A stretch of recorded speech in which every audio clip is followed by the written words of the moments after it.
হারামখোর ব্যক্তির কোনো দোয়া আল্লাহর কাছে কবুল হবে না, হারামখোর ব্যক্তির কোনো ইবাদত আল্লাহর কাছে কবুল হবে না। আল্লাহর নবী হাদিস শরীফের মধ্যে জানায়া দিলেন, মানিশ তারা সাওবান বিআশারাতি দারাহিম ওয়া ফীহি দিরহামুন হারাম লাম ইয়াকবালিল্লাহু লাহু সালাতান মা দামা আলাইহি। আল্লাহর নবী বলেন, মানিশ তারা সাওবান বিআশারাতি দারাহিম, কোনো ব্যক্তি 10 দিরহাম দিয়া 10 টাকা দিয়ে একটা কাপড় ক্রয় করলো, অফিহি দিরহামুন হারাম, ওই 10 দিরহামের মধ্যে একটা দিরহাম ছিল হারামের, লাম ইয়াকবালিল্লাহু লাহু সালাতান মা দামা আলাইহি, ওই ব্যক্তির ওই জামা যতদিন তার গায়ের মধ্যে পরিধানের মধ্যে থাকবে ততদিন পর্যন্ত তার কোনো নামাজ আল্লাহর কাছে কবুল হবে না। কোনো নামাজ, হারামের জামা গায়ে দিয়ে নামাজ পড়লে ওই নামাজ আল্লাহর কাছে কোনোদিন কি হবে না, কবুল হবে না।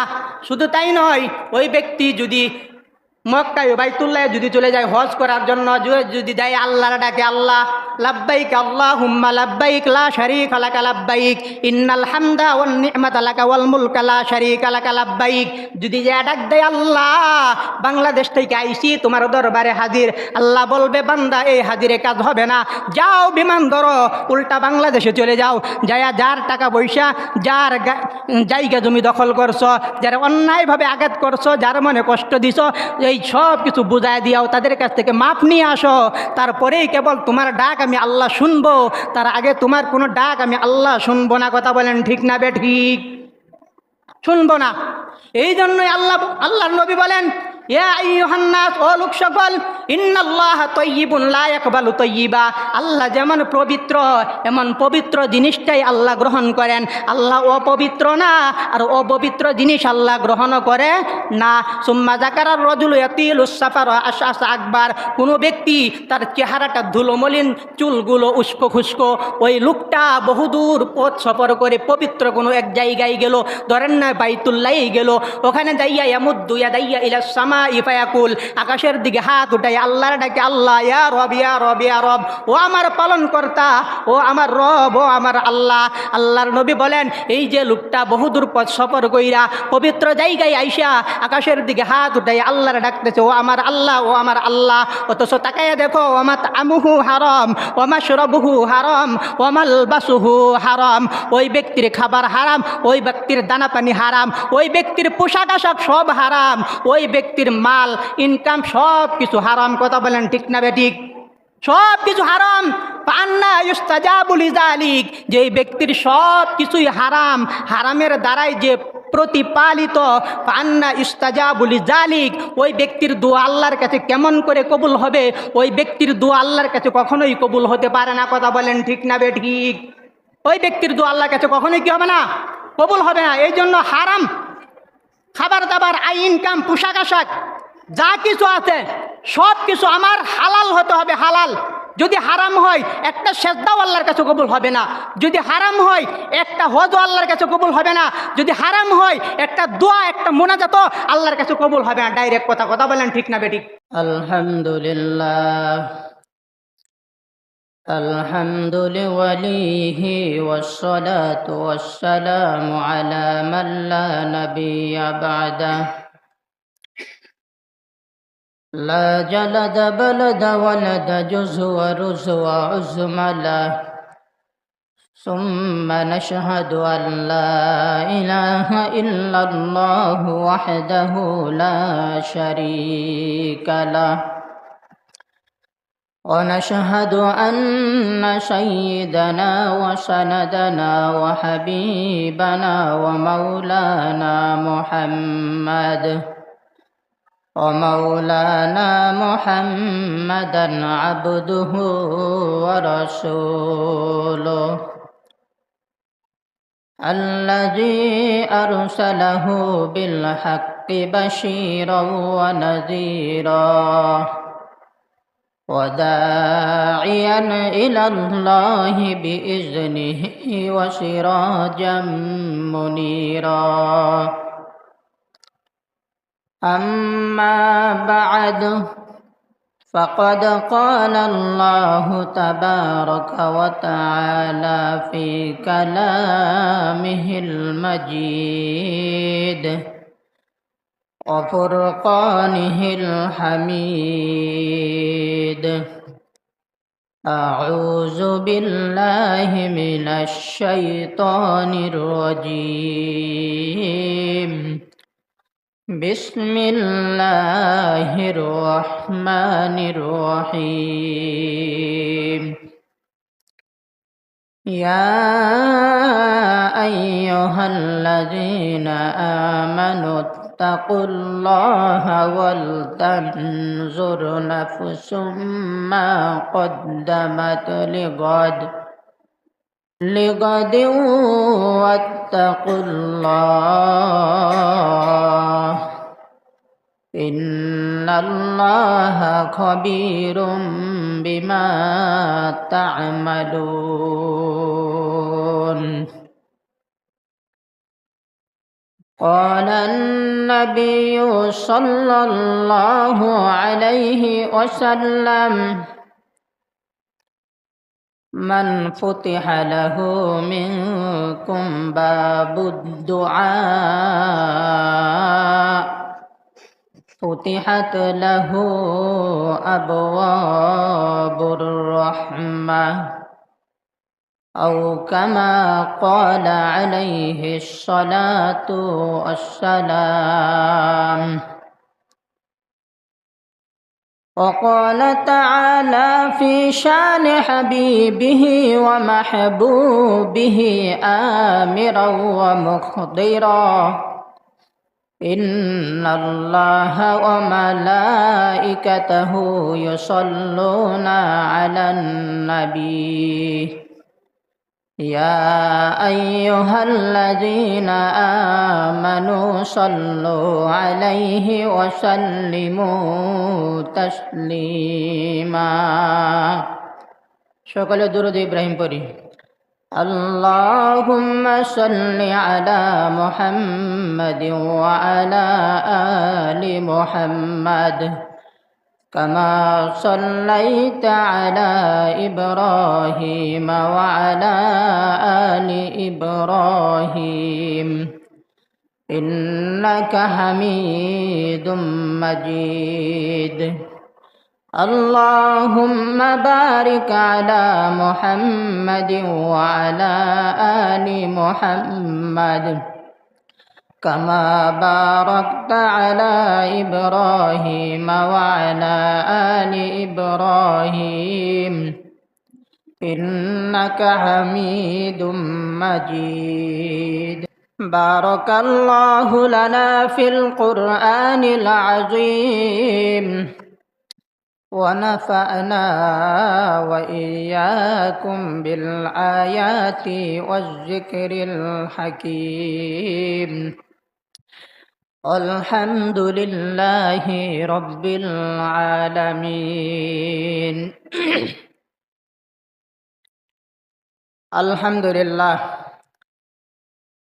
মহান আল্লাহ জাল্লা শানুহু আম্মা নওয়ানুহুর দরবারে অসংখ্য অগণিত শুকর যে মহান আল্লাহ তাআলা জুমার দিন জুমার নামাজ আদায়ের লক্ষ্যে দুনিয়ার বিভিন্ন কাজ কাম থেকে ফারেক করে হায়াতে বাঁচায় রেখে সুস্থ অবস্থায় আল্লাহ তাআলা আমাদেরকে জুমার নামাজ আদায়ের জন্য তিনার ঘর মসজিদে আসার বসার পাশাপাশি দিনই কিছু আলোচনা বলা এবং শোনার তৌফিক দান করেছেন। এই জন্য সকলেই দিল থেকে জুড়ে সুরে শুকরিয়া জ্ঞাপন করি, বলি আলহামদুলিল্লাহ। মুহতারাম হাজিরিন, আমরা যে দুরুদে ইব্রাহিম পাঠ করলাম, এই দুরুদে ইব্রাহিম পাঠ করার দ্বারা ফজিলত আছে। আবার কেউ যদি নবীর প্রতি দুরুদ পাঠ না করে তাহলে তার জন্য ক্ষতিও আছে। দুরুদ পাঠ করার যেমন ফজিলত আছে, না পাঠ করার তেমন ক্ষতিও আছে। আল্লাহর নবী বিশ্ব নবী রাহমাতাল্লিল আলামিন তিনি বলেন, আল্লাহ রব্বুল আলামিনের আরশে আজিমের নিচে একটা সমুদ্র আছে। সাত আসমানের উপরে একটা সমুদ্র আছে, ওই সমুদ্রের উপরে আল্লাহ তাআলার আরশ। ওই আরশের নিচে একটা সমুদ্র আছে, আল্লাহ পাকের এক বিশাল আকৃতির ফেরেশতা আছে। ওই ফেরেশতার এতগুলো পাখা আছে যতগুলো মাখলুকাত এই দুনিয়ার জমিনে আছে। সুবহানাল্লাহ। এই মাখলুকাত সমপরিমাণ পাখা ওই ফেরেশতার আছে। আল্লাহ রব্বুল আলামিনের কোনো বান্দা বান্দি যখন তার হাবিবের প্রতি দুরূদ পাঠ করে, তখন আল্লাহ রব্বুল আলামিন ওই বিশাল আকৃতির ফেরেশতাকে বলেন, যেই ফেরেশতার পাখা হলো সমস্ত মাখলুকাত পরিমাণ, ওই ফেরেশতাকে বলে তুমি আমার আরশের নিচে সমুদ্রের মধ্যে ডুব দাও। সে যখন সমুদ্রে ডুব দেয়, ডুব দিয়ে যখন সমুদ্র থেকে যখন কিনারে উঠে, উপরে উঠে, ওঠার পর সে যখন তার পাখাগুলোকে ঝাড়া দেয়, ঝাড়া দেওয়ার সময় তার ওই পাখাগুলো থেকে যতগুলো পানির ফুঁটা নিচে পড়ে, প্রতি ফুঁটা পানি থেকে আল্লাহ পাক একজন করে ফেরেশতা তৈরি করে। সুবহানাল্লাহ। ওই ফেরেশতাগুলাকে আল্লাহ বলে, ও ফেরেশতারা, যাদেরকে আমি তোমাদেরকে এখন তৈরি করলাম, তোমাদের কাজ হলো আমার হাবিবের প্রতি যেই বান্দা অথবা বান্দি এই মুহূর্তে দুরূদ পাঠ করলো, তার জন্য কাল কিয়ামত পর্যন্ত রহমত এবং মাগফিরাতের দোয়া করবা। সুবহানাল্লাহ। এই হলো দুরূদ পাঠের ফজিলত। হাদিস শরীফের মধ্যে আল্লাহর নবী বলেন, মান সাল্লা আলাইয়া ওয়াহিদাতান সাল্লাল্লাহু আলাইহি আশারা, যে ব্যক্তি আমি নবীর প্রতি একবার দুরূদ পাঠ করবে, আমার আল্লাহ তার প্রতি 10টি রহমত প্রেরণ করবে। সুবহানাল্লাহ। এই হলো দুরূদ পাঠ করার ফজিলত। আর দুরূদ পাঠ না করার ক্ষতি কি?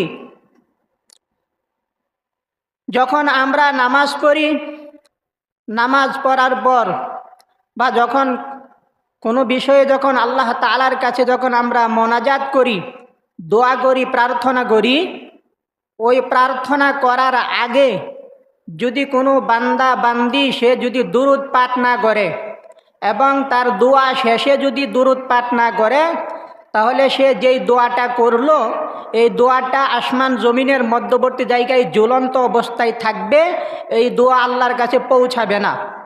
যদি সে দোয়ার আগ মুহূর্তে দুরূদ পাঠ করে দোয়া করে এবং দোয়ার শেষে দুরূদ পাঠ করে, তবেই এই দোয়া আল্লাহ তাআলার কাছে পৌঁছাবে। সুবহানাল্লাহ। আমরা অনেক সময় দোয়া করি, অনেক বিষয়ে আমরা দোয়া করি, অনেক হালাল বিষয়ে, নেক বিষয়ে দোয়া করি। কোনো বিষয়, যেই বিষয়ে আমি দোয়া করলাম, আমার কাছে মনে হলো আমার এই দোয়াটা কবুল হয়েছে, আল্লাহ তাআলার কাছে চেয়েছিলাম, আল্লাহ তাআলা দিয়েছেন। আবার অনেক সময় মনে করি যে এই দোয়াটা করেছিলাম, আল্লাহ আমার দোয়া কবুল করে নাই, এই দোয়ার ফসল আমি পাই নাই। আমরা এমনটা অনেকেই মনে করি। আবার অনেকে তো এমন আছে দোয়া করতে হয় কিভাবে সেটাও জানে না, দোয়াই করতে পারে না, তার দোয়া কেমনভাবে কবুল হবে। অনেক মানুষ আছি যারা মূর্খ, আমরা আল্লাহ পাকের কাছে কিভাবে দোয়া করতে হয় সে দোয়া আমরা জানি না। অনেকে আছে দুরূদ পাঠ করতেই জানে না, তো সে যদি দুরূদ পাঠ না করে দোয়ার আগে দোয়ার পরে, তাহলে তার দোয়া তো আল্লাহর কাছে কবুল হবে না, পৌঁছাবে না। তো যারা দুরূদ পারে না তারা তো হতভাগা, নবীর উম্মত, অথচ নবীর প্রতি সে দুরূদ পাঠ করতে পারে না, তার মতো কপাল পোড়া আরো আছে নাকি? তো অনেকেই মনে করে আমার দোয়া কবুল হয় নাই, কিন্তু বান্দার প্রতিটা দোয়াই আল্লাহ তাআলা কবুল করেন। দোয়াটা যদি সঠিক হয়, চাওয়াটা যদি তার সঠিক হয়, তাহলে অবশ্যই আল্লাহ তাআলা তার সেই দোয়াকে কবুল করেন। তবে বিভিন্ন সূরত আছে। অনেক সময় বান্দা আল্লাহর কাছে যেটা চাইলো দোয়ার মাধ্যমে, আল্লাহ পাক সেই বান্দা বান্দির জন্য সেই দোয়াটাকে, সেই চাওয়াটাকে, সেই পাওয়াটাকে মঙ্গলজনক মনে করে না দুনিয়ার জন্য। তো আল্লাহ তাআলা তার এই দোয়ার বিনিময়ে কখনো তার গুনাহ মাফ করে দেয়, কখনো তার উপর থেকে বিপদ আপদ দূর করে দেয়। কখনো বা তার এই দোয়া আখিরাতের ফসল হিসেবে রেখে দেয়, সুবহানাল্লাহ। কিন্তু দোয়া তার কি হয়, বিফলে যায় না। হয়তো আল্লাহ তাআলা দোয়ার উচিলায় তার গুনাহ মাফ করে দেয়, নয়তো তার উপর থেকে বিপদ দূর করে দেয়, নয়তো বা তার এই দোয়া আখিরাতের ফসল হিসেবে আল্লাহ তাআলা রেখে দেন। এই জন্য দোয়া করার পর আমরা যেন হা হুতাশ না করি যে আমার দোয়া কবুল হয় নাই। অনেক দোয়া আমরা দুনিয়াতে এমন করছি আল্লাহ পাকের কাছে, যেই দোয়াটা আমরা পাই নাই, ফসল পাই নাই, মনে করতেছি আমাদের দোয়া কবুল হয় নাই। বান্দা বান্দি যখন আখিরাতে যাবে, ওখানে আল্লাহ তাআলা যখন তাকে পুরস্কার দিবে, প্রতিদান দেবে, তখন সে বলবে আল্লাহ আমি তো এগুলা চাই নাই। তো বান্দাকে আল্লাহ তাআলা বলবে যে বান্দা তুমি দুনিয়াতে অমুক একটা দোয়া করেছিলা, তোমার মনে আছে? তুমি মনে করেছিলা দোয়াটা তোমার কবুল হয় নাই, কিন্তু আমি আল্লাহ মনে করেছি তোমার এই দোয়ার পাওয়াটা দুনিয়ার জমিনে তোমার জন্য মঙ্গলজনক না। এই জন্য আমি আখিরাতের পুঁজি হিসেবে তোমার জন্য, আখিরাতে প্রতিদান হিসেবে, ফসল হিসেবে, ভালো হিসেবে আমি তোমার জন্য এটা আখিরাতের জন্য রেখে দিছিলাম। এই হলো তোমার সেই দোয়ার প্রতিদান, এই হলো সেই ফসল। বান্দা যখন দোয়ার এমন প্রতিদান দেখবে, এমন ফসল দেখবে, এমন পুরস্কার দেখবে, তখন বান্দা বান্দি আফসোস করবে আর বলবে আল্লাহ দুনিয়াতে যতগুলো দোয়া আমি তোমার কাছে করেছিলাম, প্রতিটা দোয়া যদি তুমি দুনিয়াতে না দিয়া বিনিময় যদি আখিরাতের জন্য রেখে দিতা, তাহলে আমার কাছে খুব ভালো হইতো, আজকে আমার জন্য খুব ভালো হইতো। আখিরাতে বান্দা এই কথা বলবে, কিন্তু দুনিয়াতে হাই হুতাশ করে যে আমার দোয়া আল্লাহ কবুল করে নাই, আমাকে আল্লাহ দেয় নাই। কিন্তু আখিরাতে বলবে আল্লাহ দুনিয়াতে যেগুলা চাইছিলাম দিছিলা, এগুলাও না দিতা, আখিরাতের জন্যই রাখতা। কারণ আখিরাতের পাওয়াই তো ভাই আসল পাওয়া, দুনিয়ার পাওয়া তো আসল পাওয়া না। দুনিয়া তো স্থায়ী না, দুনিয়াও স্থায়ী না, আমিও স্থায়ী না। দুনিয়াও শেষ হবে, আমিও শেষ হয়ে যাব। এই জন্য আখিরাতে যখন সে বান্দা যখন এই দোয়ার ফসল পাবে, প্রতিদান পাবে, তখন বান্দা আফসোস করবে। হাদিস শরীফের মধ্যে আল্লাহ রসুল বলেন মান ফুতিহা লাহু মিনকুম বাবুদ দুআ ফুতিহাত লাহু আবওয়াবুর রহমা। আল্লাহর নবী বলেন যার জন্য দুয়ার দরজা খুলে গেল, তার জন্য আল্লাহ পাকের রহমতের দরজাগুলাও খুলে গেল, সুবহানাল্লাহ। অর্থাৎ যে ব্যক্তি আল্লাহ তাআলার পক্ষ হতে দোয়া করার তৌফিক প্রাপ্ত হলো, ওই ব্যক্তির জন্য আল্লাহর রহমতের দরজাগুলা কি গেল, খুলে গেল। এখন দোয়া অনেকেই অনেকভাবে করি, দোয়া করি মনোযোগের সাথে না, উদাসীনতার সাথে, গাফিলতির সাথে দোয়া করি। মানে কথাগুলা শুধু মুখ দিয়েই বলি, বেখেয়ালে বলি। আমার দোয়ার মধ্যে আল্লাহ পাকের কাছে যেগুলো আমি চাই, এই কথাগুলো আমার অন্তর থেকে আসে না, শুধু আসে জবান থেকে। কোথায় থেকে? ভালো করে বুঝবেন, কথা একটা আসে জবান থেকে, একটা আসে অন্তর থেকে। জবান থেকে, অন্তর থেকে। জবান থেকে শুধু যেই দোয়া আসে, ওই দোয়া আল্লাহর কাছে কবুল হয় না। অন্তর থেকে যেই দোয়া আসে, ওই দোয়াটাই আল্লাহর কাছে কি হয়, কবুল হয়। ভালো করে বুঝবেন। আল্লাহর নবী হাদিস শরীফের মধ্যে বলেন ওয়ালামু আন্নাল্লাহা লা ইস্তাজিবু দুআআন মিন কলবিন গাফিলিন লাহ। আল্লাহর নবী বলেন ওই দোয়াই, ওই ডাকে আল্লাহ সাড়া দেয় না যেই ডাক অন্তর থেকে আসে না, যেই দোয়া মানুষের অন্তর থেকে আসে না, ওই দোয়ায় আল্লাহ সাড়া দেয় না, ওই দোয়া আল্লাহ কবুল করে না। যেই দোয়াটা গাফিলতির সাথে করা হয়, উদাসীনতার সাথে করা হয়, যে দোয়ার কথাগুলা শুধু মুখ থেকেই আসে, অন্তর থেকে আসে না, ওই দোয়া আল্লাহর কাছে কবুল হয় না। আমি কি বুঝাইতে পারলাম? দোয়া কোথা থেকে আসতে হবে? অন্তর থেকে। কোথা থেকে? দোয়ার কথাগুলো আসতে হবে অন্তর থেকে। এমন দোয়া করলাম, এই দোয়ার মধ্যে আমার কোনো খেয়াল নাই, শুধু খালি মুখ দিয়ে খালি বলতে আসি, বলেই যাইতেছি, কথাগুলা দোয়ার কথাগুলো আমার অন্তর থেকে আসতেছে না। এই দোয়ার দাম আল্লাহ তাআলার কাছে নাই। দোয়া করব অন্তর থেকে, দোয়ার কথাগুলো যেন আমার অন্তর থেকে আসে, চোখ দিয়া যেন পানি ঝরে। যদি অন্তর থেকে কথাটা আসে, চোখ দিয়া যদি পানি আসে, এই দোয়া আল্লাহর কাছে 100-100 কবুল। কথা বলেন ঠিক না বেঠিক? তবে দোয়া কবুলের আরো কিছু শর্ত আছে। শুধু চোখ দিয়া পানি আসলেই আর অন্তর থেকে আসলেই দোয়া কবুল হবে না। দোয়া কবুলের আরো কয়েকটা শর্ত আছে। সেই শর্তগুলোর মধ্যে একটা শর্ত হলো, যিনি দোয়া করবেন তিনি নামাজি হতে হবে। তিনি কি হতে হবে? নামাজি। কারণ বেনামাজির দোয়া তো আল্লাহ কবুল করে না। যিনি দোয়া করবেন তিনাকে হালাল খাইতে হবে, পবিত্র খাদ্য খাবার খাইতে হবে, হারাম থেকে পবিত্র থাকতে হবে, তবেই তার দোয়া কবুল হবে।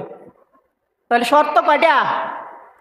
দোয়া অন্তর থেকে আসতে হবে, নাকি নামাজি হইতে হবে, হালাল খাবার খাইতে হবে, সৎ পথে থাকতে হবে, তবেই দোয়া করলে আল্লাহর কাছে দোয়া কবুল হবে। আপনি মনে করেন যে হুজুরদেরকে দিয়া দোয়া করাইলে শুধু দোয়া কবুল হবে, আমি দোয়া করলে দোয়া কবুল হবে না। না, আপনি নামাজ পড়েন, আল্লাহর হুকুম আহকাম মেনে চলেন, রসুলের তরিকা অনুযায়ী চলেন, নিজের পেটটাকে হারাম থেকে পবিত্র রাখেন, অন্তর থেকে আল্লাহকে ডাকেন, দেখবেন আপনি হাত তুলতে দেরি, আপনার দোয়া কবুল করতে আল্লাহ দেরি হবে না।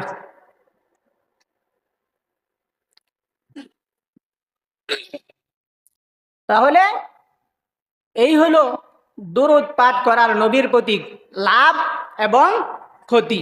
যদি পাঠ করি লাভ আছে, আর যদি পাঠ না করি তাহলে কি ক্ষতি।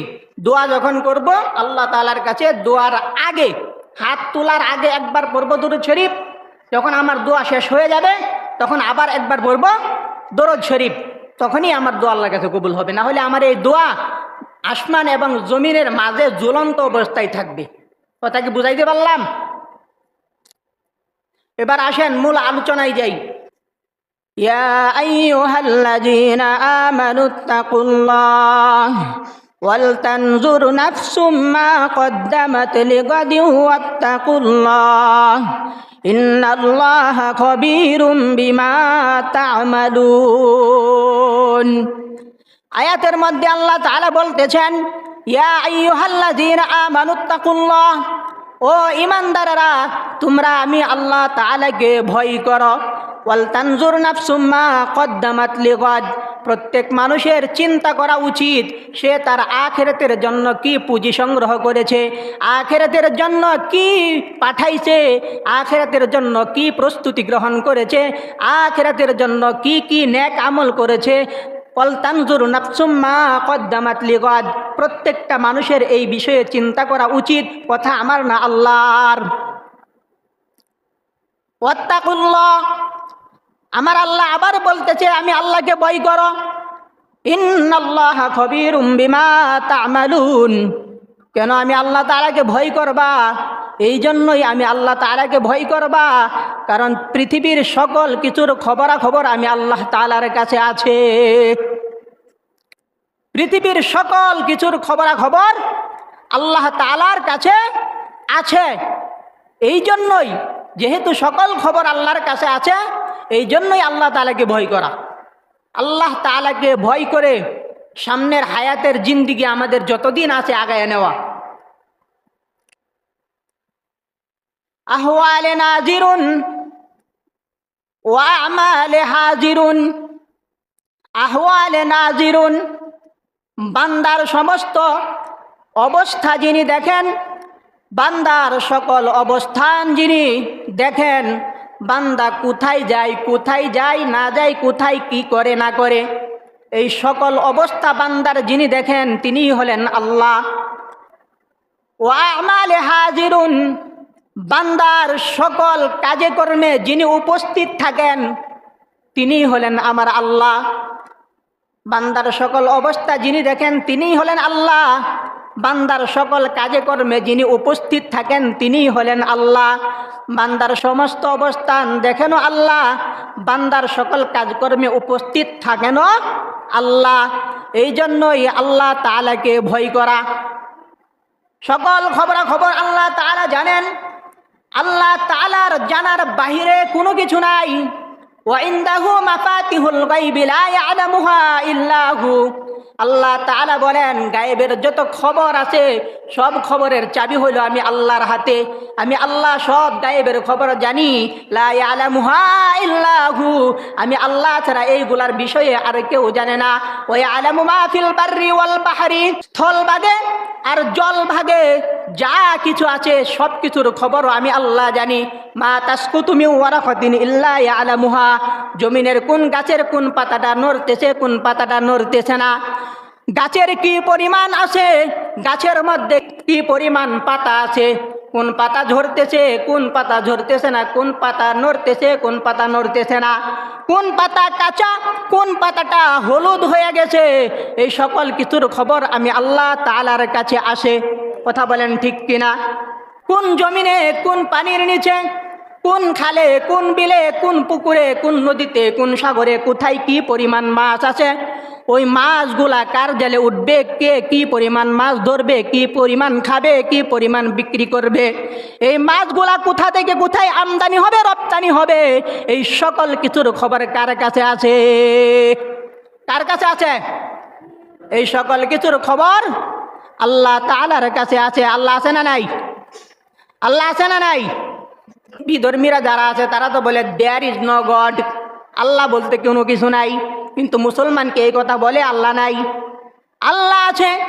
আচ্ছা মানুষ বলো দেখি রাত্র কেন কালো, চাঁদ সূর্য কোথা হতে পেল এত আলো, পশু পাখি কই না কথা মানুষ কেন কয়, বলো বলো মানুষ বলো এসব কেমনে হয়, দুধ কেন হয় সাদা মরিচ কেন ঝাল, আমগুলো সব পাকলে আবার কেমনে হয় তা লাল, ফুলগুলি নানান রঙের কেমন করে হয়, পাতাগুলো সবুজ বটে ফুলের মতো নয়, আমরা সবাই বাস করি ভাই এই পৃথিবী রঙ্গে, হাতের রেখা আর চেহারা মিলে না কারো সঙ্গে, আর মিলে না কথার ধরন আঙ্গুলেরও টিপ, আল্লাহ তাআলা আছে একজন প্রমাণ হলো ঠিক। কথা বলেন ঠিক না বেঠিক? আল্লাহ আছে না নাই? আল্লাহ একজন আছে।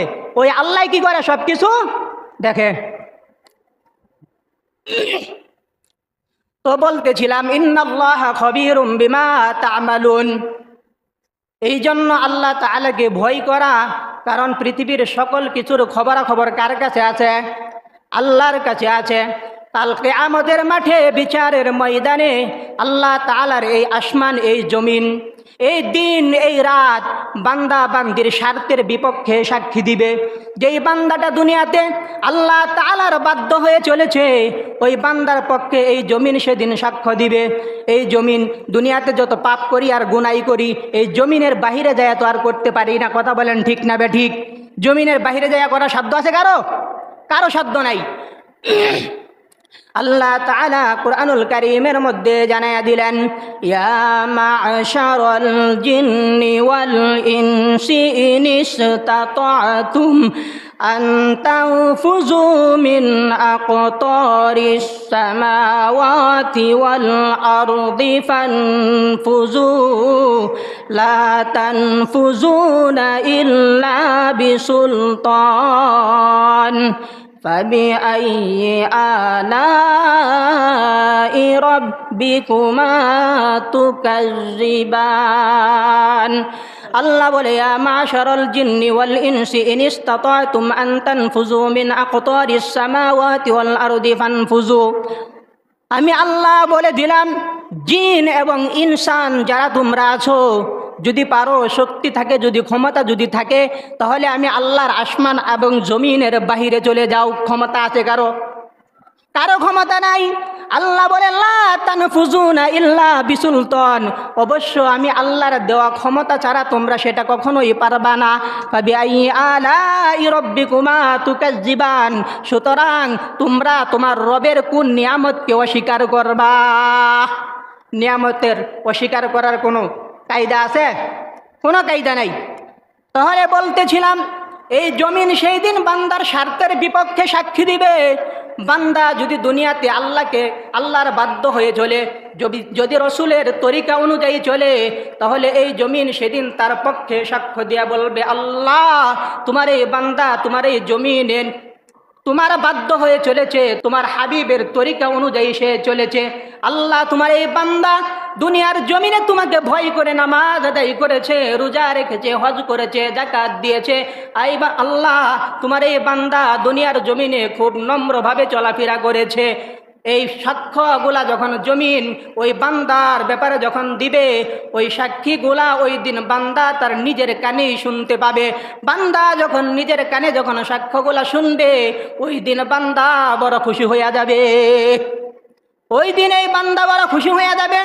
আর যেই বান্দা বান্দি পক্ষান্তরে আল্লাহর বিধান মানে নাই, আল্লাহর অবাধ্য হয়ে দুনিয়ার জমিনে চলেছে, নাফরমানি করেছে, আল্লাহকে ভয় করে নামাজও পড়ে নাই, রোজাও রাখে নাই, হজও করে নাই, জাকাতও দেয় নাই, নবীর তরিকা অনুযায়ী চলে নাই, দুনিয়ার জমিনে নম্রভাবেও চলে নাই, আল্লাহ তাআলার এই জমিন ওই দিন তার ব্যাপারে সাক্ষী দিয়া বলবে, আল্লাহ তোমার এই বান্দা তোমার বাধ্য হয়ে চলে নাই, তোমার হাবিবের তরিকা অনুযায়ী চলে নাই, তোমারে ভয় করে নামাজ পড়ে নাই, রোজা রাখে নাই, হজ করে নাই, জাকাত দেয় নাই, দুনিয়ার জমিনে সে নম্রভাবে চলাফেরা করে নাই, হাইওয়ানের মতো সে তার জিন্দিগি জীবন যাপন করেছে।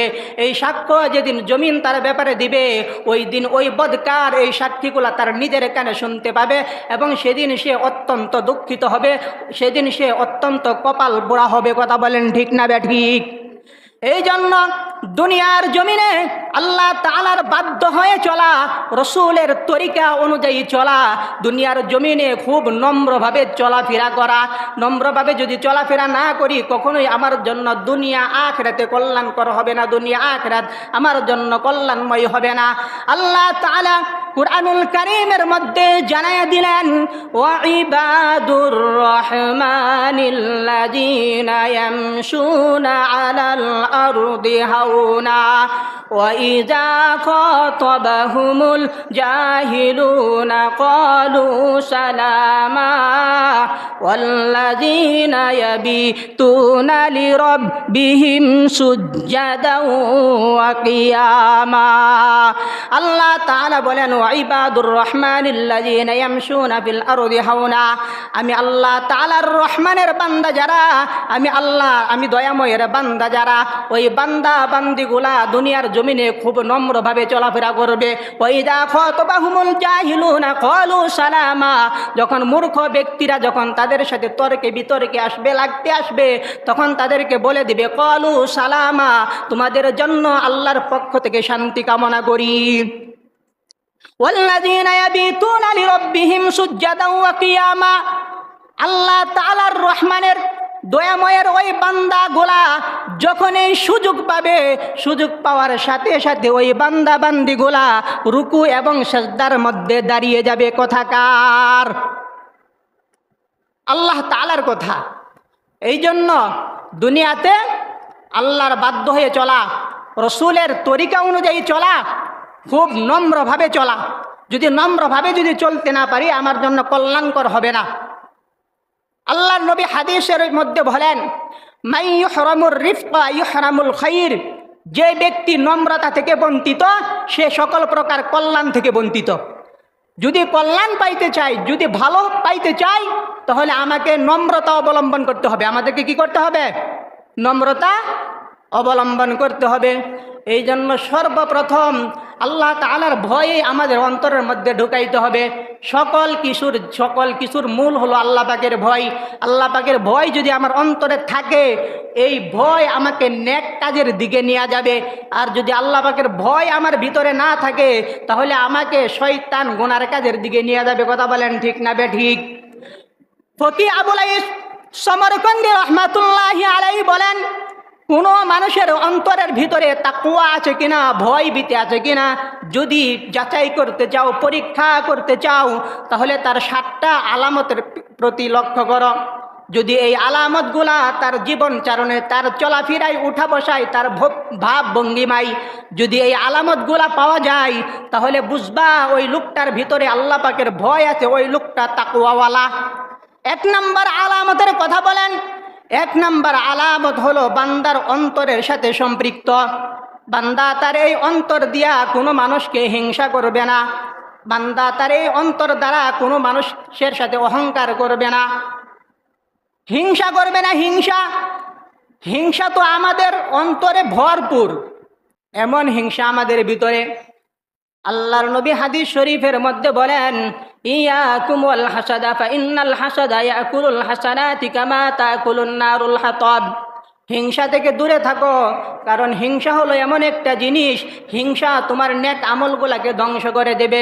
চোলার ভিতরে আগুনের মধ্যে শুকনা কাঠ শুকনা লাকড়ি দিলে যেইভাবে আগুন শুকনা কাঠ শুকনা লাকড়িকে মুহূর্তে জ্বালিয়ে শেষ করে দেয়, হিংসা যার ভিতরে থাকবে ওই হিংসা তার নেক আমলগুলাকে এভাবেই শেষ করে দেবে। এই জন্য হিংসা রাখা যাবে না। আজকে তো আমাদের ভিতরে এমন হিংসার কারণে এক ভাই আরেক ভাইয়ের চেহারা পর্যন্ত দেখতে চায় না। নামাজের কাতারে আসলে এক ভাই আরেক ভাইয়ের পাশে দাঁড়াইতেও চায় না। কথা বলেন ঠিক না বেঠিক? এত হিংসা। আল্লাহর ঘর মসজিদে আইসা নামাজের কাতারে একে অপরের পাশে দাঁড়াবে, এখানেও হিংসা করে এক ভাই আরেক ভাইয়ের পাশে নামাজের কাতারে দাঁড়াইতে চাই না। আপনি বলেন তো, বুকে হাত দিয়া বলেন তো, এই যে এমন একটা হিংসা করে আপনি নামাজ পড়েন মসজিদে আইসা, অপর ভাইকে হিংসা করে আপনি তার পাশে আপনি দাঁড়ান না, আপনার এত হিংসা, তার সাথে দাঁড়াইলে আপনার নামাজ হবে না, আপনি এত পরহেজগার, বুকে হাত দিয়া বলেন এই হিংসা নিয়ে নামাজ পড়লে আপনার কোনো কাজ হবে কিনা?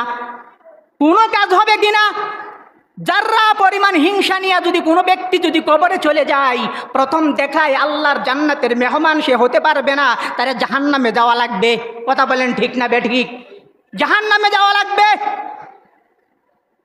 এই জন্য হিংসা করা যাবে না। হিংসা থেকে আগে আমাদের অন্তরকে পরিষ্কার করতে হবে। আল্লাহর নবী বলেন হিংসা এমন একটা জিনিস, উদাহরণ দিলেন একটা বিষাক্ত সাপ যদি আরেকটা বিষাক্ত সাপের যদি সবল মারে, এক বিষাক্ত সাপের সবলের কারণে আরেক বিষাক্ত সাপ কখনোই মৃত্যুবরণ করে না। কিন্তু হিংসা এমন একটা জিনিস, যার ভিতরে হিংসা থাকবে এই হিংসা তার নিজেরই ধ্বংস করিয়া দিবে। কথা বলেন ঠিক না বেঠিক? হিংসার কারণে সে নিজেই জ্বলবে। আরেক ব্যক্তি 10 তলা বিল্ডিং বানাইছে, আমার হিংসা লাগে। আরেক ব্যক্তি সুখে আছে, আমার হিংসা লাগে। আমার হিংসাতে তার বিল্ডিং দুইশা পড়বো। কথা কন না কা? আমার হিংসার কারণে তার বিল্ডিং ভেঙে পড়ে যাবে, আমার হিংসার কারণে ওই ব্যক্তি পিছিয়ে যাবে। না না, ওই ব্যক্তির কোনো কিছুই হবে না। কথাই আছে না, শকুনের দোয়াই কোনো সময় গরু মরে না। কথা বলেন ঠিক না বেঠিক? যেটা হিংসা করে এটা হলো শকুন। এটা কি? শকুন। শকুনের দোয়াই কখনো গরু মরে না। এই জন্য ভাই হিংসা করা যাবে না। হিংসা যার ভিতরে থাকবে সেই জ্বলবে। যাকে হিংসা করবে তার কোনো প্রকারের ক্ষতি হবে না। এই জন্য এই অন্তরকে হিংসা থেকে পবিত্র করতে হবে, অহংকার করা যাবে না। 2 নম্বর আলামত তাকওয়াবান ব্যক্তির এই জবানের সাথে সম্পৃক্ত। অর্থাৎ তাকওয়াবান ব্যক্তি এই জবান দিয়া, এই জিহ্বা দিয়া মিথ্যা কথা কখনো বলবে না। এই জবান দিয়া কখনো মিথ্যা সাক্ষী দেবে না, গালিগালাজ করবে না, গীবত শিকায়াত করবে না। তাকওয়াবান ব্যক্তির 2 নম্বর আলামত হলো তার জবান। এই জবান সবসময় হেফাজতে রাখবে, মিথ্যা কখনোই বলবে না। আজকে মিথ্যা কথা বলাটা আমাদের জন্য ডাল ভাত, পানি ভাত। মিথ্যা আমরা অহরহ বলে ফেলি, কিন্তু মিথ্যা বলা যে কবিরা গুনাহ সেটা আমি মনেই করি না। মিথ্যা বড় পাপ, বড় গুনাহ। মিথ্যা সকল পাপের জন্ম দেয়। আল্লাহর নবী হাদিস শরীফের মধ্যে বলেন আল কিযবু উম্মাহাতুল মাআসি, মিথ্যা হলো সকল পাপের মা, সকল পাপের জননী। মা যেমন একের পর এক সন্তানের জন্ম দেয়, মিথ্যাও একের পর এক পাপের জন্ম দেয়। কথা বলেন ঠিক না বেঠিক? মানুষ একটা পাপকে ঢাকার জন্য আরো 100 মিথ্যা কথা বলে। এই জন্য মিথ্যা কথা বলা যাবে না, সর্বদা সত্য কথা বলতে হবে। আল্লাহর নবী হাদিস শরীফের মধ্যে বলেন আস-সিদকু ইউনজি ওয়াল কিযবু ইহলিক, সত্য মানুষকে মুক্তি দেয় আর মিথ্যা মানুষকে ধ্বংস করে দেয়। যদি সত্য বলেন তাহলে দুনিয়াতেও মুক্তি পাবেন, আখিরাতেও মুক্তি পাবেন। আর যদি মিথ্যা বলেন তাহলে দুনিয়াতেও ধ্বংস হবেন, আখিরাতেও ধ্বংস হবেন। এই জন্য কখনো মিথ্যা কথা বলবো না। জবান দিয়া মিথ্যা সাক্ষ্য দেব না। অনেক মানুষ কোর্টে যাইয়া আরেকজনের ব্যাপারে টাকা খাইয়া মিথ্যা সাক্ষ্য দেয়। কথা বলেন ঠিক না বেঠিক? আরেকজন দরবারে যাইয়া আত্মীয়তার খাতিরে মিথ্যা সাক্ষ্য দেয়, টাকা খাইয়া মিথ্যা সাক্ষ্য দেয়। আছে না নাই? আল্লাহর নবী হাদিস শরীফের মধ্যে বলেন উদিলাত শাহাদাতুজ জুর বিল ইশরাকি বিল্লাহ। আল্লাহর নবী একদিন ফজরের নামাজের পর উপস্থিত মুসল্লি সাহাবীদেরকে উদ্দেশ্য করে বলতেছে, ও আমার সাহাবীরা শুনো, মিথ্যা সাক্ষী দেওয়া আল্লাহর সাথে শিরিক করার মতোই বড় মহা অপরাধ। এই জন্য আমরা কেউ কখনো মিথ্যা সাক্ষী দেব না, মিথ্যা কথাও বলবো না, মিথ্যা সাক্ষীও দেব না। মিথ্যার পথে আমরা যাবই না। সব সময় সত্য কথা বলবো, সত্যবাদীদের সাথে চলবো। আল্লাহ তাআলা কুরআনুল কারীমের মধ্যে বলেন, ইয়াউমা ইয়ানফাউস সাদিকিনা সিদকুহুম লাহুম জান্নাতুন তাজরি মিন তাহতিহাল আনহার। সত্য কথা বলার যে কি গুণ, সত্য কথা বলার যে কি দাম, সত্যবাদীদের সাথে চলার যে কি মান, এটা বান্দা ওই দিন বুঝবে। লাহুম জান্নাতুন তাজরি মিন তাহতিহাল আনহার, যেদিন আল্লাহ ওই বান্দারে এমন জান্নাতের মধ্যে ঢুকাইয়া দিবে যেই জান্নাতের পাদদেশে নহরমালা প্রবাহিত থাকবে। সুবহানাল্লাহ। যেন সত্য কথা বলার কি গুণ আছে, দাম আছে, আখিরাতেও দুনিয়াতেও। সত্যবাদীদেরকে সবাই ভালোবাসে, আল্লাহও ভালোবাসে, মানুষও ভালোবাসে। আর যারা মিথ্যুক তাদেরকে আল্লাহও ভালোবাসে না, আল্লাহর নবীও ভালোবাসে না, দুনিয়ার কোনো মানুষও তারা কি করে না, ভালোবাসে না। এই জন্য আমরা কখনোই কি করব না, মিথ্যা কথা বলবো না। তাকওয়াবান ব্যক্তির 3 নাম্বার আলামত হলো ওই ব্যক্তির পেটের সাথে সম্পৃক্ত, উদরের সাথে সম্পৃক্ত। অর্থাৎ তাকওয়াবান যিনি হবেন ওই ব্যক্তি তার পেটকে সবসময় হারাম থেকে পবিত্র রাখবেন, হারাম থেকে হারামের খাবার দাবার থেকে পবিত্র রাখবেন, শরীরটাকে হারামের পোশাক আশাক থেকে পবিত্র রাখবেন। এটা হলো তাকওয়াবান ব্যক্তির 3 নাম্বার আলামত। অনেক মানুষ আমরা আমাদের আয় ইনকাম হালাল না হারাম, হারামের খাবার দাবার খাই, হারামের পোশাক আশাক পরিধান করি, আছে না নাই? আছে না নাই? আপনাদের মধ্যে নাই, হয়তো সমাজের মধ্যে অনেকেই আছে, দেশের মধ্যে অনেকেই আছে। কথা বলেন ঠিক না বেঠিক? তাদের আয় ইনকাম হারাম, তাদের খাবারটাও হারাম, তাদের পোশাকটাও কি হারাম। এই জন্য হারাম থেকে পবিত্র রাখবে তাকওয়াবান ওলা ব্যক্তি। আল্লাহর নবী হাদিস শরীফের মধ্যে জানায় দিলেন, ইযা ওয়াকাত লুকমাতুন মিনাল হারামি ফি বাতনি আদম লানাহু কুল্লু মালাকিন ফিল আরদি ওয়াস সামা মা দামাত তিলকাল লুকমাতু ফি বাতনি ওয়া ইন মাতা আলা তিলকাল হালাতি ফামাওয়াহু জাহান্নাম। আল্লাহর নবী বলেন, যে ব্যক্তি হারাম খায়, কি খায়? যে ব্যক্তি হারাম খায়, হারামের দানা যার পেটের মধ্যে পড়ে, 1 লুকমা হারামের দানা যখন তার পেটের মধ্যে পড়ে যায়, তখন আসমান জমিনের যত ফেরেশতা আছে সকল ফেরেশতা লানাহু কুল্লু মালাকিন ফিল আরদি ওয়াস সামা, আসমান জমিনের সকল ফেরেশতা তার অভিশাপ দিতে থাকে, তার জন্য লানত দিতে থাকে, তার জন্য অভিশাপের দোয়া করতে থাকে। কতক্ষণ পর্যন্ত? তিলকাল লুকমাতু ফি বাতনি, যতক্ষণ পর্যন্ত হারামের খাবার তার পেটের মধ্যে থাকে। শুধু তাই নয়, ওয়াইন মাতা আলা তিলকাল হালাতি ফামাওয়াহু জাহান্নাম, এই ব্যক্তি যদি হারামখোর অবস্থায় যদি মারা যায় তাহলে তার জায়গা হবে আল্লাহর জাহান্নামে। কোথায়? তার জায়গা হবে আল্লাহর জাহান্নামে। হারামখোর ব্যক্তির কোনো দোয়া আল্লাহর কাছে কবুল হবে না, হারামখোর ব্যক্তির কোনো ইবাদত আল্লাহর কাছে কবুল হবে না। আল্লাহর নবী হাদিস শরীফের মধ্যে জানায়া দিলেন, মানিশ তারা সাওবান বিআশারাতি দারাহিম ওয়া ফীহি দিরহামুন হারাম লাম ইয়াকবালিল্লাহু লাহু সালাতান মা দামা আলাইহি। আল্লাহর নবী বলেন, মানিশ তারা সাওবান বিআশারাতি দারাহিম, কোনো ব্যক্তি 10 দিরহাম দিয়া, 10 টাকা দিয়ে একটা কাপড় ক্রয় করলো, অফিহ দিরহামুন হারাম, ওই 10 দিরহামের মধ্যে একটা দিরহাম ছিল হারামের, লাম ইয়াকবালিল্লাহু লাহু সালাতান মা দামা আলাইহি, ওই ব্যক্তির ওই জামা যতদিন তার গায়ের মধ্যে পরিধানের মধ্যে থাকবে ততদিন পর্যন্ত তার কোনো নামাজ আল্লাহর কাছে কবুল হবে না। কোনো নামাজ, হারামের জামা গায়ে দিয়ে নামাজ পড়লে ওই নামাজ আল্লাহর কাছে কোনোদিন কি হবে না, কবুল হবে না।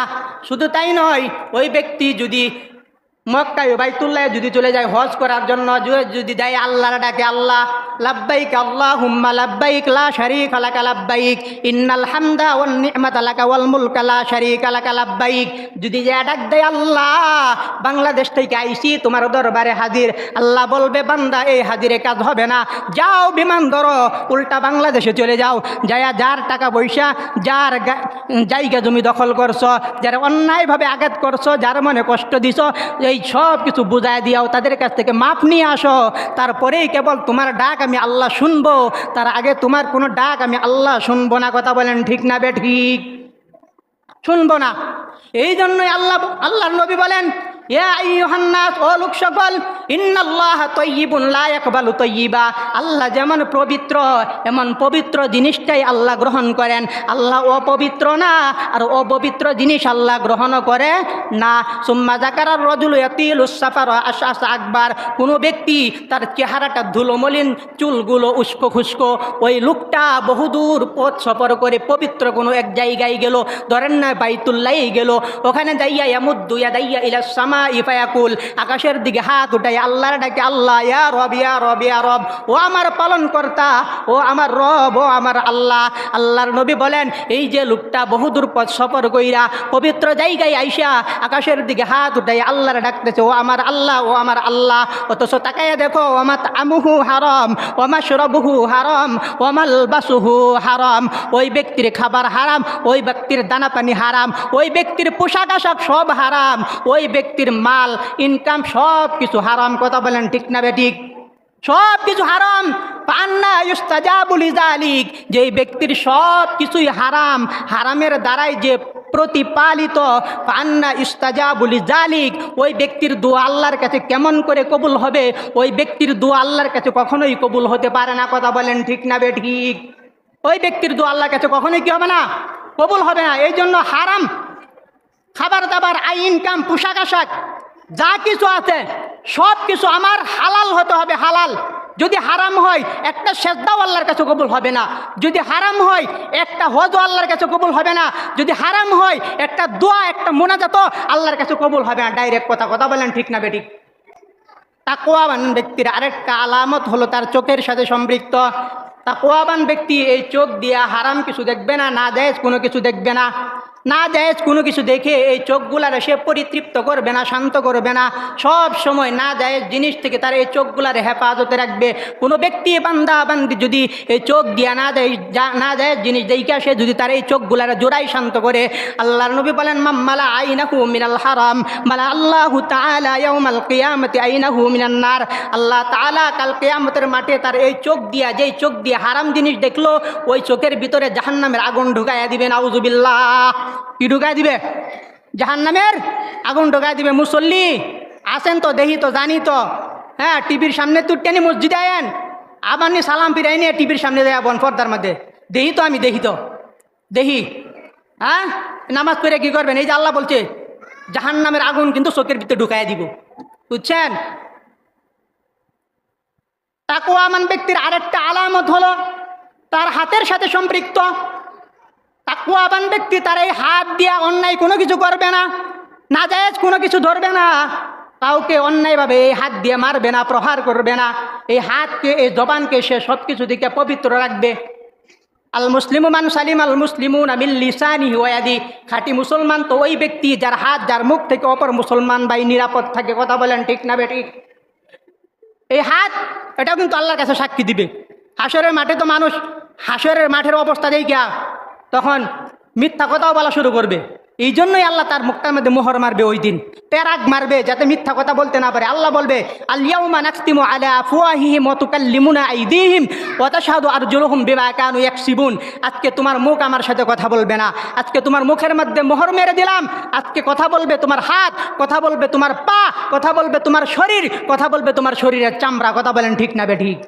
وقالوا لجلودهم لما شهدتم علينا قالوا أنطقنا الله الذي أنطق كل شيء। শীতের রাত্রে শীতের কবল থেকে শরীরকে ফিট রাখার জন্য এত দামি দামি জ্যাকেট পরলেন, এত দামি দামি পোশাক পরলেন, এত দামি দামি মেডিসিন খাওয়াইলেন এই চামড়া ঠিক রাখার লাগিয়া। আবার এই চামড়া ঠিক রাখার লাগিয়া আবার মাঝে মাঝে বিদেশেও গেলেন, এই চামড়া সেদিন সাক্ষ্য দিবে। তখন বলবে, কিরে চামড়া, তোরে তো ঠিক রাখার লাগিয়া, ফিটিং রাখার লাগিয়া কত ওষুধ খাইলাম, দামি পোশাক পরাইলাম, আজকে তুই আমার বিরুদ্ধে সাক্ষী দেস। চামড়া বলবে, ওয়ালু আনতাকানাল্লাহুল্লাযী আনতাকা কুল্লা শাই। ওই মানুষ, দুনিয়ার জমিনে আল্লাহ সবাইরে ভাষা দিয়েছিল বলার জন্য, আমাদেরকে দেয় নাই। আজকে যেহেতু দিছে, তোর কৃতকর্ম যা আছে সব কিছু আমি আল্লাহর কাছে ফাঁস করে দিব। কথা বলেন ঠিক না বেটি? তাকওয়াবান ব্যক্তির আরেকটা আলামত হলো তার এই পা। এই পাকে গুনার কাছ থেকে হেফাজত করবে। এই পা মারাইয়া, পায়ের কদম মারাইয়া কোনো গুনাহের কাজে যাবে না, গুনাহের মজলিসে যাবে না, গুনাহের পরিবেশে যাবে না। কারণ এই পাওটাও কিন্তু আল্লাহর কাছে ওই দিন সাক্ষী দিবে। ইয়াউমা তাশহাদু আলাইহিম আলসিনাতুহুম ওয়া আইদিহিম ওয়া আরজুলুহুম বিমা কানু ইয়াকসিবুন। ওই দিন এই পাও কিন্তু আল্লাহর কাছে কি করবে? সাক্ষী দিবে, হাতও সাক্ষী দিবে, পাও কি করবে, সাক্ষী দিবে, শরীরের চামড়াটাও পর্যন্ত কি করবে, সাক্ষী দিবে। সাক্ষী দিবে জমিন, সাক্ষী দিবে আসমান, সাক্ষী দিবে ফেরেশতা, সাক্ষী দিবে দিন, সাক্ষী দিবে রাত, সাক্ষী দিবে শরীরের সমস্ত অঙ্গ প্রত্যঙ্গ। বাঁচার কোনো উপায় আসেনি, কোনো উপায় আছে বাঁচার? বাঁচার কোনো উপায় নাই। এই জন্যই আল্লাহ তাআলাকে ভয় করা। তাকওয়াবান ব্যক্তির 7 নম্বর আলামত হইল, ওই ব্যক্তি যত কাজ করবে সকল কাজ একমাত্র খালেস নিয়তে আল্লাহর রাজি খুশির জন্যই করবে। এটা হলো তাকওয়াবান ব্যক্তির 7 নম্বর আলামত। এই 7টা আলামত যদি কারো ভিতরে যদি পাওয়া যায়, তাহলে বুঝবেন ওই ব্যক্তিটা আল্লাহ তাআলাকে ভয় করে, তার ভিতরে তাকওয়া আছে, ওই ব্যক্তিটা তাকওয়াবান, ওই ব্যক্তিটা আল্লাহওয়ালা। আমার কথা বুঝছেন? আল্লাহ তাআলা যে কথাগুলো বললাম আমাদের সকলকে সর্বপ্রথম আমাকে আমল করার তৌফিক দান করুক, আমিন। ওয়া আখিরু দাওয়ানা আলহামদুলিল্লাহি রাব্বিল আলামিন।